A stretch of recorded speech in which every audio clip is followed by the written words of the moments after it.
Hello दोस्तों, स्वागत है आपका हमारे YouTube channel mission lecture UK 2025 पर। तो दोस्तों, आज की क्लास में हम बात करेंगे हिंदी के अंतर्गत निबंध से संबंधित कुछ टॉपिक्स पर चर्चा करेंगे दोस्तों। तो ये बहुत महत्वपूर्ण क्लास होगी दोस्तों। हिंदी साहित्य के अंतर्गत जो निबंध हैं उन पर आधारित और उन पर जो वाक्य लिए जाते हैं एग्जाम्स में, तो ये क्वेश्चंस इस पर आधारित रहेंगे। तो बिना स्किप किए पूरे क्लास को जरूर वॉच कीजिएगा। साथ ही अगर चैनल पर नए हैं तो चैनल को सब्सक्राइब कर लीजिएगा। तो दोस्तों, ये क्लास बहुत महत्वपूर्ण रहेगी क्योंकि हिंदी साहित्य के अंतर्गत निबंध से संबंधित क्वेश्चन भी एग्जाम्स में पूछे जाते हैं और यहाँ से आपको 1, 2 या 3 क्वेश्चन आपको देखने को मिल सकते हैं। तो स्टार्ट करते हैं आज की क्लास को। तो लेते हैं पहला क्वेश्चन दोस्तों। हिंद दिल्ली दरबार दर्पण के संदर्भ में कौन सही नहीं है? तो दोस्तों, दिल्ली दरबार दर्पण के संदर्भ में कौन सा सही नहीं है ये पूछा गया है। यह भारतेंदु हरिश्चंद्र द्वारा लिखा गया एक निबंध है, ये बिल्कुल सही है। दिल्ली दरबार दर्पण जो है दोस्तों, भारतेंदु हरिश्चंद्र द्वारा लिखा गया निबंध है। इस निबंध का प्रकाशन 1875 में हुआ था, ये बिल्कुल गलत है दोस्तों। क्योंकि जो इस निबंध का जो प्रकाशन हुआ था दोस्तों, जो दिल्ली दरबार दर्पण जो निबंध है इसका प्रकाशन हुआ था 1877 में। कब हुआ था दोस्तों? 1877 में हुआ था। तो यानी कि यही इसमें सही नहीं है। इसके अलावा इसमें दिल्ली दरबार का वर्णन मिलता है, बिल्कुल सही है, दिल्ली दरबार का ही वर्णन है इसमें। और साथ ही यहाँ भारतेंदु की राजभक्ति और देशभक्ति की मिश्रित भावना देखी जाती है। तो ये तीनों सही है। बट यहाँ पे क्या गलत था दोस्तों? यहाँ पे इस निबंध का प्रकाशन 1875 में लिखा हुआ है, लेकिन ये 1877 में हुआ था। इसलिए इस क्वेश्चन का जो सही आंसर बनेगा वो सेकंड वाला सही आंसर हो जाएगा। बी आंसर इसका सही होगा दोस्तों, ठीक है। तो इसको आप सही तरीके से वैसे नोट कर लें कि जो दिल्ली दरबार दर्पण है ये 1877 में इसका प्रकाशन हुआ था। बढ़ते हैं दोस्तों अगले प्रश्न की ओर।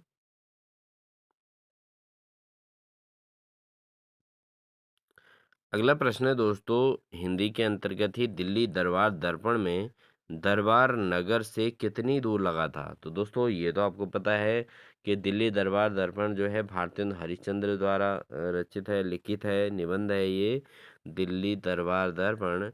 अब इसमें दरबार नगर से कितनी दूर लगा था ये पूछा गया है।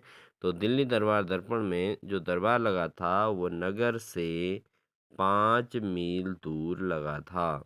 तो ऑप्शन नंबर बी इसका सही आंसर हो जाएगा दोस्तों, ठीक है। तो यहाँ पर जो है 5 मील की दूरी पर लगा था दिल्ली दरबार दर्पण में। जो दरबार लगा था वो 5 मील दूर लगा था। बढ़ते हैं अगले प्रश्न की ओर। अगला प्रश्न है दोस्तों, निम्न में से कौन सा कथन दिल्ली दरबार दर्पण के विषय में सही नहीं है? तो पुनः इसी प्रकार क्वेश्चन है दोस्तों, क्योंकि दिल्ली दरबार दर्पण भारतेंदु हरिश्चंद्र द्वारा लिखित एक बहुत महत्वपूर्ण है, ठीक है, निबंध है। तो इसको जो है आप बिल्कुल क्लियरली तैयार कर लीजिएगा। तो इसमें कौन सा सही नहीं है पूछा गया है। श्रीयुत वायसराय का षटकोण चबूतरा था, ये बिल्कुल सही है, ठीक है। इसके अलावा जिसकी बुध गुंबदनुमा छत पर लाल कपड़ा चढ़ा था, तो ये भी बिल्कुल सही है, ठीक है। इसकी गुंबदनुमा छत जो थी उसमें लाल कपड़ा ही चढ़ा था। इसके अलावा सुनहला, रूपहला और शीशे का काम बना था, ये भी बिल्कुल सही है। लेकिन इसमें सब मिलाकर 60 शासनाधिकारी राजाओं को इस चबूतरे में जगह मिली थी, बिल्कुल गलत है। जो शासनाधिकारी थे दोस्तों, अगर आपने दिल्ली दरबार दर्पण निबंध पढ़ा हो तो उसमें टोटल शासनाधिकारी थे वो 63 थे। कितने थे दोस्तों? 63 दरबारी थे इसमें, शासनाधिकारी राजाओं के, ठीक है। इनको जो है जगह मिली थी। तो यहाँ पर 60 ना होके क्या होगा? 63 होगा।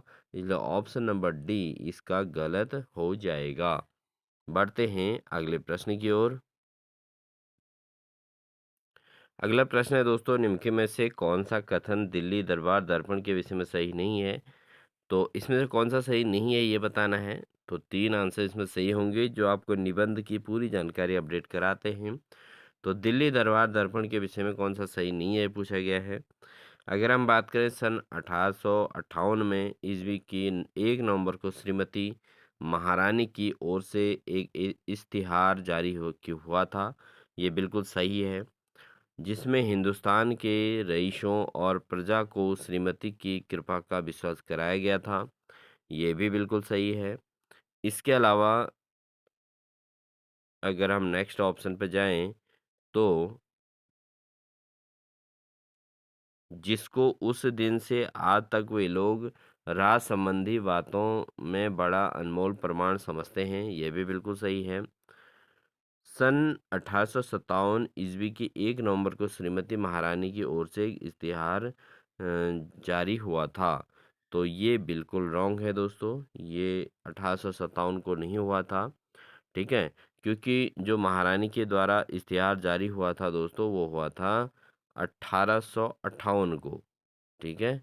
कब हुआ था? 1858 को 1 नवंबर को श्रीमती महारानी की ओर से इश्तिहार जारी हुआ था। तो ये इसका सही है, तो यहाँ पर ये चौथा वाला ऑप्शन गलत हो जाएगा और इसमें कौन-सा गलत है यही पूछा गया है। तो इस हिसाब से इसका ऑप्शन नंबर डी सही आंसर हो जाएगा।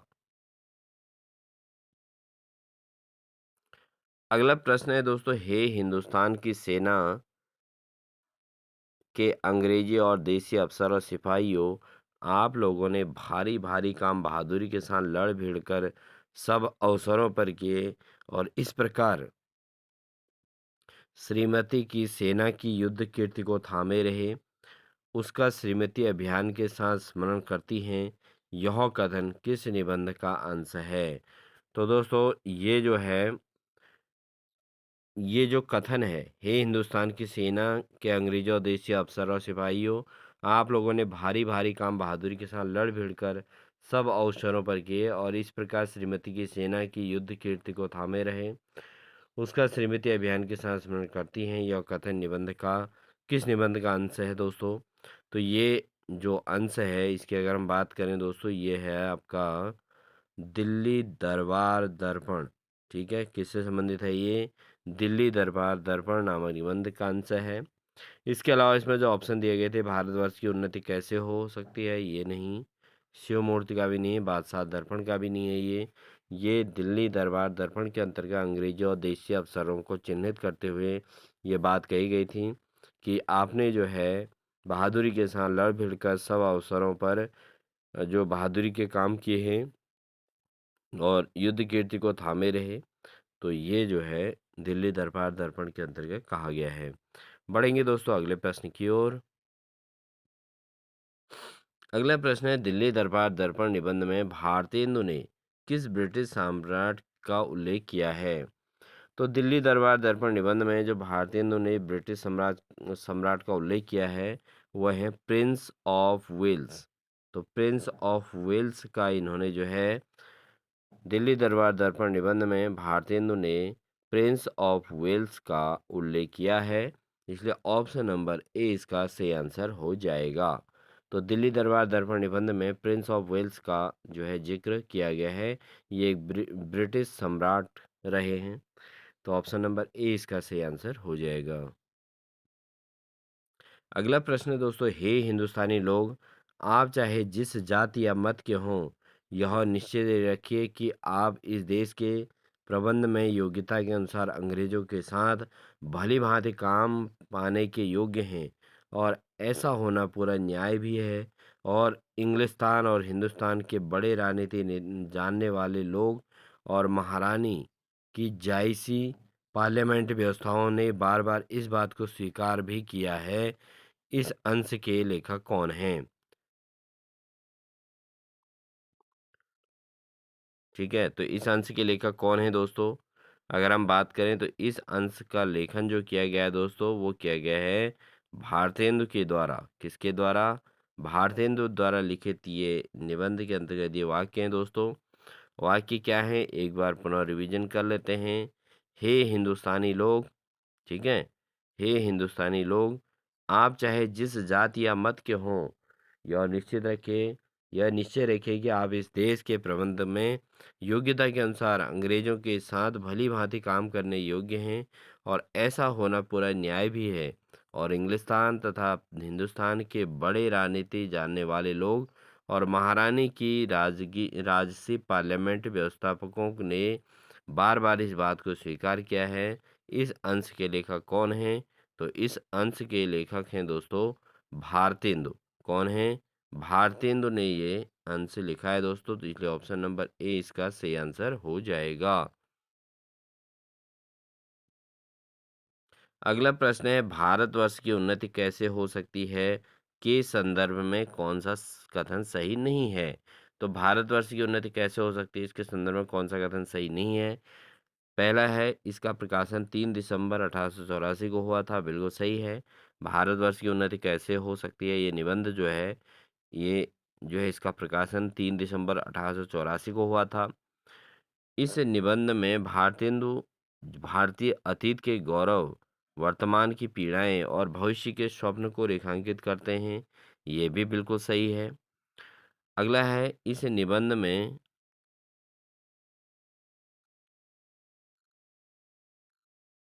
वे निज भाषा और स्वदेश हित के प्रश्न भी उठाते हैं, तो ये भी बिल्कुल सही है।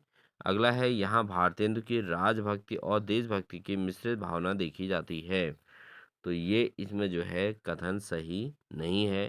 ठीक है, तो इसमें जो है भारतवर्ष की उन्नति कैसे हो सकती है, यह भारत इसका प्रकाशन 3 दिसंबर 1884 को हुआ था, इसको याद रखिएगा।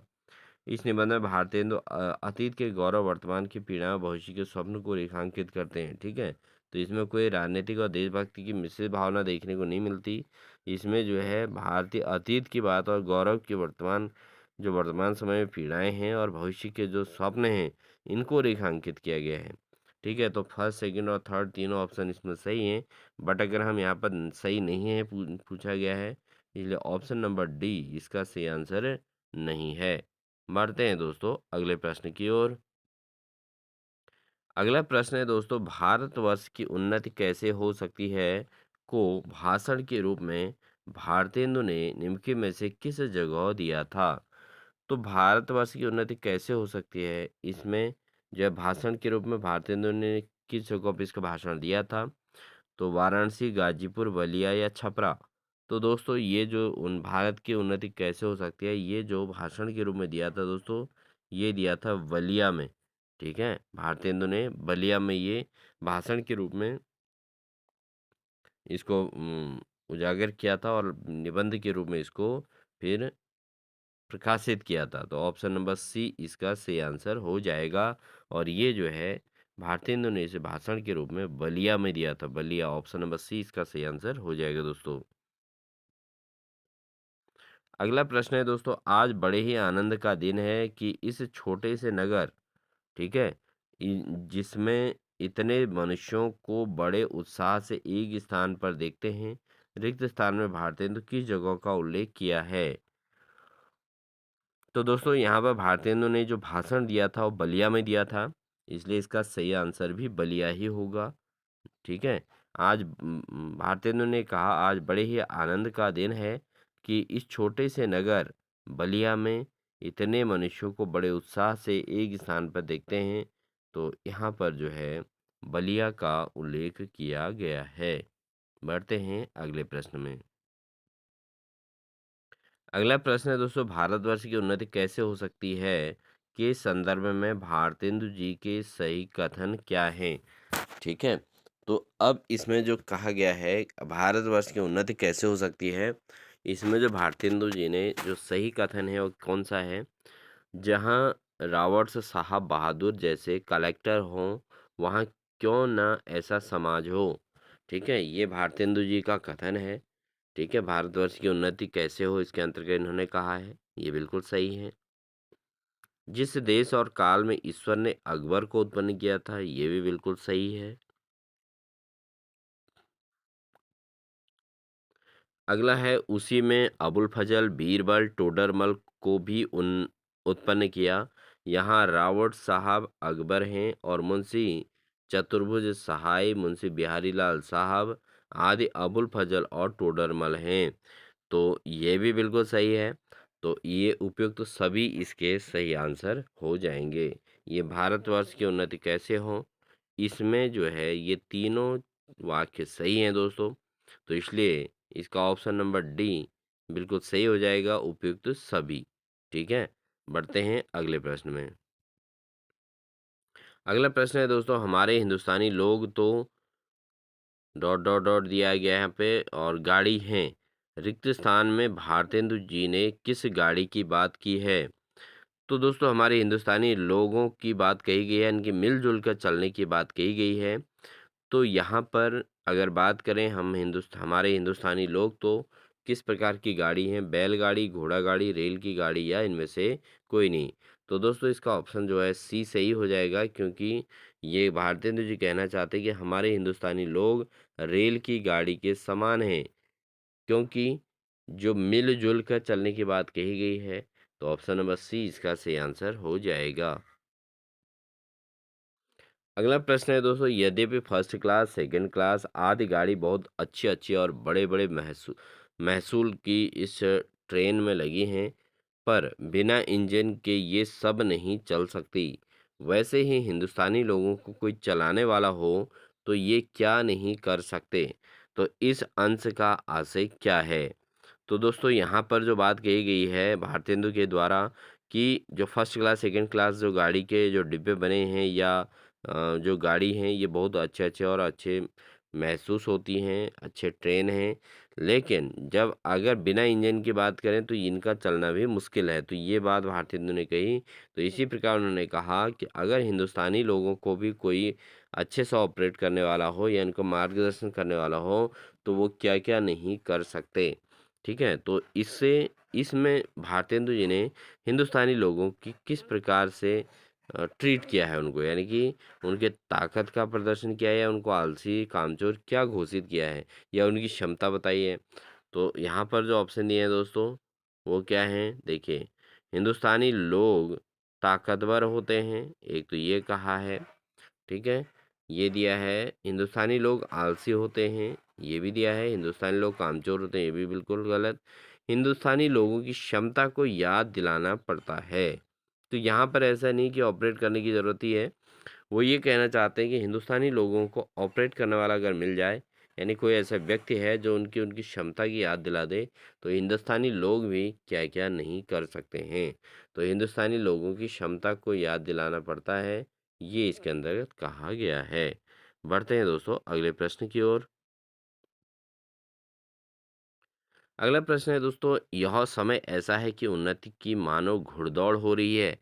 इस दौड़ में भारतीयों ने किस देश को शामिल नहीं किया है? तो उन्नति की घुड़दौड़ में भारतीयों ने किस देश को शामिल नहीं किया है?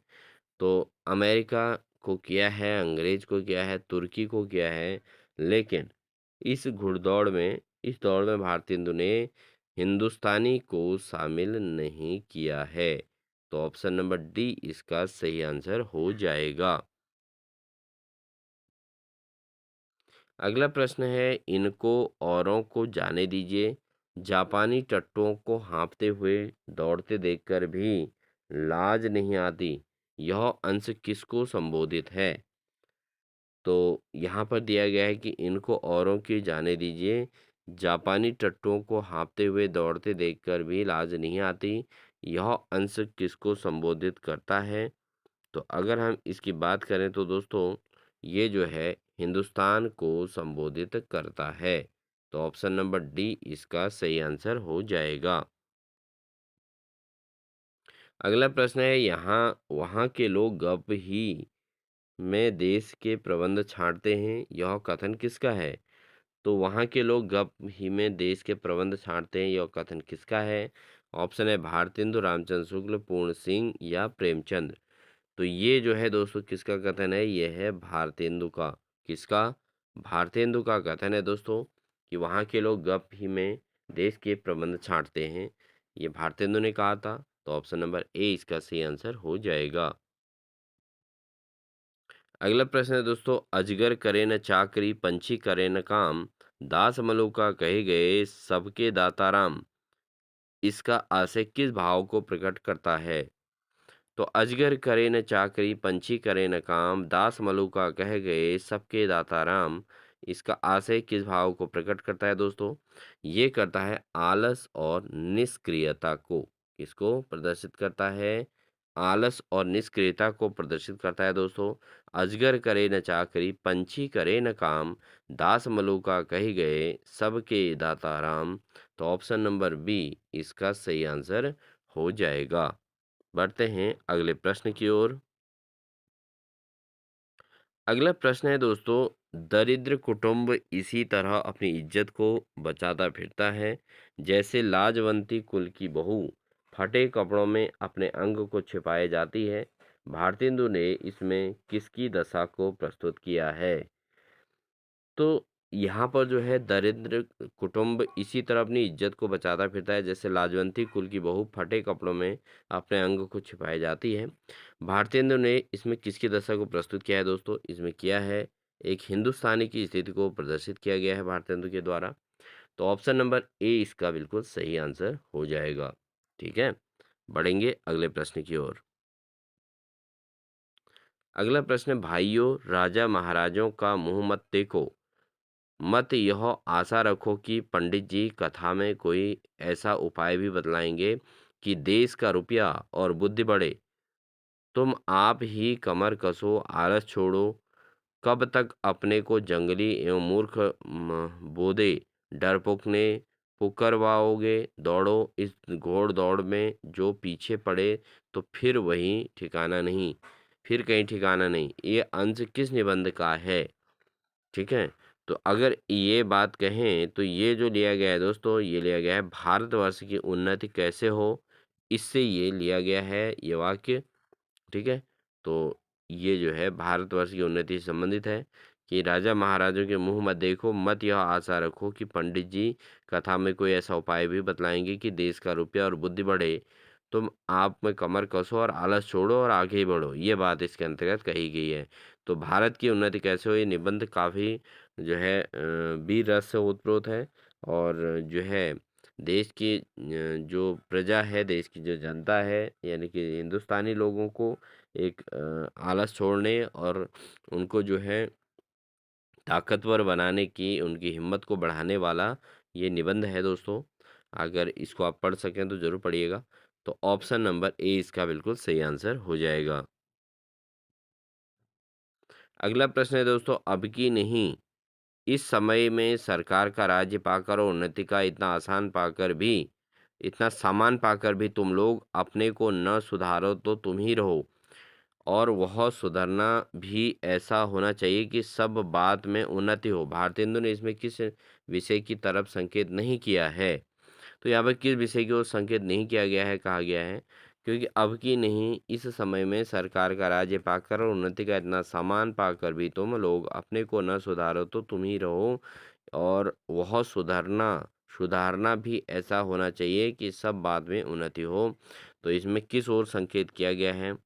तो इसमें बात करें तो संकेत जो किया गया है दोस्तों, वो किया गया है आलस में सुधार। किसके? धर्म में, घर के काम में, बाहर के काम में, रोजगार में, इसकी ओर संकेत किया गया है। साथ ही आलस को सुधारने की बात की गई है। तो यहाँ पर ऑप्शन नंबर बी इसका सही है, क्योंकि इस ओर संकेत नहीं किया गया कि आलस करने की ओर संकेत नहीं किया गया है। ठीक है, बाकी अन्य चीज़ें चाल चलन, शरीर बल में, मन के बल में, समाज में, बालक में, युवा वृद्ध, स्त्री पुरुष, अमीर और गरीब में। ठीक है, तो इसका जो ऑप्शन है बी सही है, आलस में। ठीक है, तो दोस्तों ये थी हमारी आज की क्लास। आई होप आपको हमारी क्लास अच्छी लगी होगी, क्योंकि हिंदी साहित्य के अंतर्गत निबंध से संबंधित क्वेश्चन भी एग्जाम्स में आएंगे। हालांकि हमने यहाँ पर निबंध कौन से निबंध किसके द्वारा लिखे गए इस पर चर्चा नहीं की है। हमने यहाँ पर जो है दिल्ली दरबार जो हिंदी निबंध है उस पर आधारित, और हिंदुस्तान की उन्नति कैसे हो इससे संबंधित हमने निबंधों पर यहाँ पर चर्चा की और उनके वाक्यों को इसमें लिया है। एग्जाम्स में इसमें एक या दो क्वेश्चन आपको यहाँ से देखने को मिल सकते हैं बहुत आसानी से, और इससे आपको थोड़ा निबंध का अपडेशन भी मिल गया कि किस निबंध में क्या है।